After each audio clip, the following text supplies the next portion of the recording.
I welcome you to my YouTube channel. In this video, I am going to discuss with you two JEE questions from solution lesson. You will be learning how to calculate vapor pressure and the lowering of vapor pressure. Let's get started. 18 gram of glucose is added to 178.2 gram of water. They are asking what is the vapor pressure of water for this aqueous solution. So this question was asked in 2016 JEE exam. The options are given below.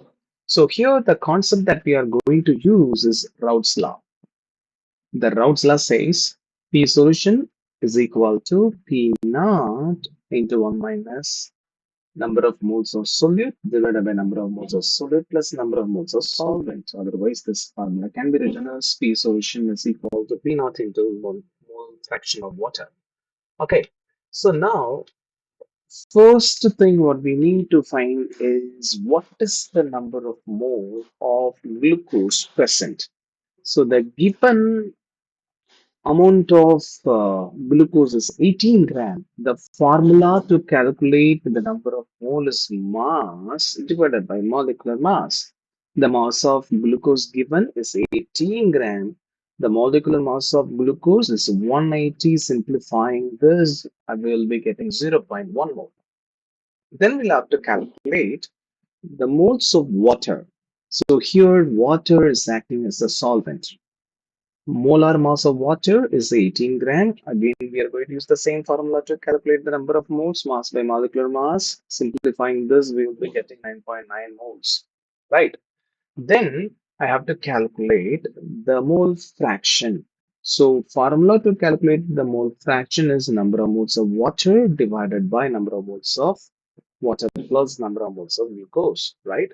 Here, the number of moles of water, just now we calculated, it is 19.9, and then number of moles of glucose is zero point 0.1, and then simplifying it, we will be getting 0.99. Then I am going to substitute in this formula to calculate the values, right? Here, the P naught value, right, is given as we need to take the vapor pressure of water is vapor pressure is 760, and multiplied by this number, we will be getting 752.4 tar is our answer. Let's go to the next question. Here, 224 ml of sulfur dioxide at 298 Kelvin and 1 atmospheric pressure is passed through 100 ml of 0.9 molarity NaOH solution. The non-volatile solute produced is dissolved in 36 gram of water. The lowering of vapor pressure is what you are going to calculate, right? The value has to be expressed in terms of 10 power minus 2 mmHg, right? The value of vapor pressure of water given here is 24 mmHg. So we need to do the question by knowing balanced equation. Here, a SO2 gas is going to react with NaOH. So when they react, what we get is Na2SO3. So if you balance this equation, you will come to know that 2 moles of NaOH produces 1 mole of Na2SO3. Got it? Now, the main thing what we need to know is in 100 ml of zero point 0.1 molarity NaOH. So this solution has how many moles of NaOH? Knowing the molarity and knowing the volume, we can calculate the number of moles. So here we have to substitute the volume in terms of liters. So 100 by 1000 we get a zero point 0.1, right?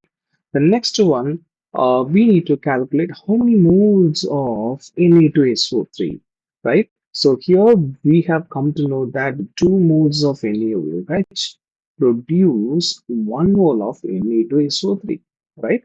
2 moles of NaOH produce 1 mole of Na2SO3. So which means that just half of NaOH moles. So 2 and 1 here, right? 2 moles of NaOH gives 1 mole of Na2OH, Na2SO3, which means that you have here 0.01 moles of NaOH, which should supposed to give just half of this 0.01. So half of 0.01. So here the value 0.005 moles of Na2SO3 would be formed in this reaction, right? So now what we need to do is in the given mass of water, we'll have to calculate what is the number of moles of water present. So 36 divided by 18, you will get 2 moles, right? Then you know that, so here the formed Na2SO3 being an ionic compound will undergo dissociation. After dissociation, it gives you 2 Na plus and 1 SO3 2 minus. In total, the water factor you get is 3, right? So now we have to substitute in the relative lowering of vapor pressure. So P naught minus P divided by P naught is equal to I into number of moles of solute divided by number of moles of solvent. So the value of I here is 3 and the number of moles of solute we have already calculated as 0.005, and then the number of moles of water is 2. So upon simplification, we'll get 0.0075. Right. Then in the question, what has been given is the vapor pressure of water. So being a pure solvent, it is considered as P naught and the 24 mmHg. So now what we have to calculate, what is the vapor pressure of the solution that we prepared, right? So we can modify the equation and then to get 24 minus the value that we obtained in the last step 0.0075 into 24, which would give you 23.82 mmHg. This is the vapor pressure of solution. In the question, what they're asking, what is the lowering of vapor pressure? So how much is lowered? So the vapor pressure of water is 24, and now the vapor pressure of a solution is this, and then here the difference you obtain as 0.18 mmHg. So but here you'll have to express the answer in terms of 10 power minus 2 mmHg. So what I have to do, I have to move the decimal point to the right side 2 decimal places, so the value of x would be obtained as 18. I hope you understand. Thanks for watching.